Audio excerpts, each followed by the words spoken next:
Leslie O'Brien Fleetwood-Smith, later nicknamed Chuck, was born into a wealthy family in the Victorian town of Stawell in 1908. Sent to the exclusive Xavier College in Melbourne, the young ambidextrous cricketer decided to bowl the rare form of left-handed wrist spin, or Chinaman bowling.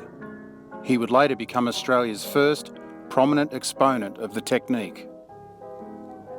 Playing district cricket for St Kilda, he debuted for Victoria in 1931, and in 1932 he joined Arthur Maley's unofficial Australian tour of Canada and the United States, where he rubbed shoulders with the Hollywood elite. Low down in Australia's top-heavy spinning ranks, behind Bill O'Reilly, Clary Grimmett and Bert Ironmonger, he waited until 1935 to earn a baggy green cap when selected to play on the tour of South Africa. Fleetwood-Smith generated prodigious spin and would bowl the occasional unplayable ball, breaking through the defences of batting legends like England's Wally Hammond. He played in Australia's home defence of the Ashes in 1936-37 under the captaincy of Don Bradman, and toured England in 1938, playing in 10 tests in total before the outbreak of the Second World War, which would end his test career. Fleetwood-Smith enlisted for war service and was transferred to the Army School of Physical Training outside Melbourne, but it was in the 1940s where things started to go wrong for Chuck.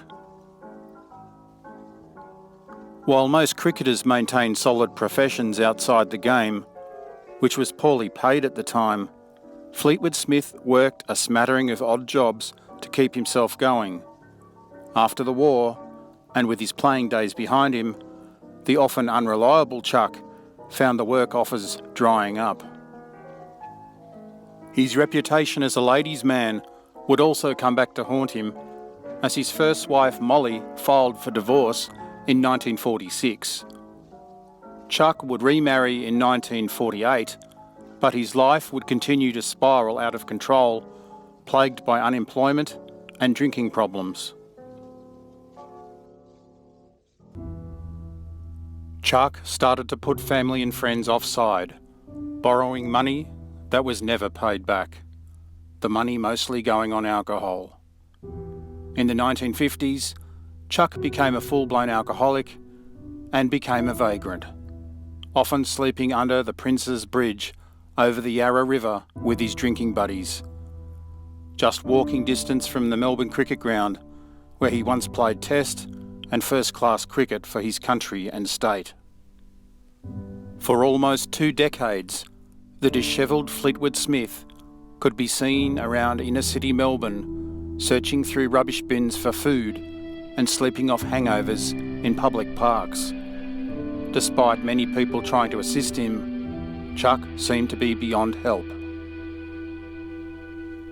On the afternoon of Sunday, the 23rd of March, 1969, things came to a head when the now 60-year-old Fleetwood-Smith was arrested with another man on the charge of stealing a woman's handbag. A brief stretch in prison, where guards shaved off his signature moustache, and his appearance in court was the wake-up call that he needed.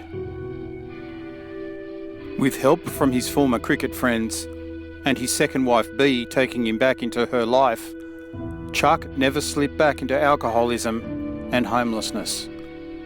He lived comfortably for the remainder of his life, which tragically would be only the briefest of times. After decades of abuse, Chuck's body could not make the journey any further, dying at the age of 62 in 1971.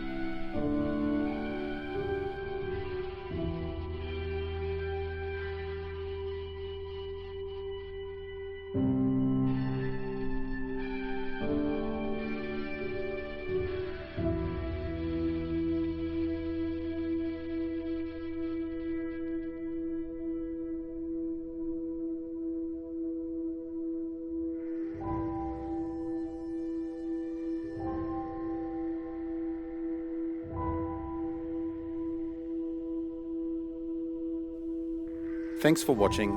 Don't forget to like and subscribe.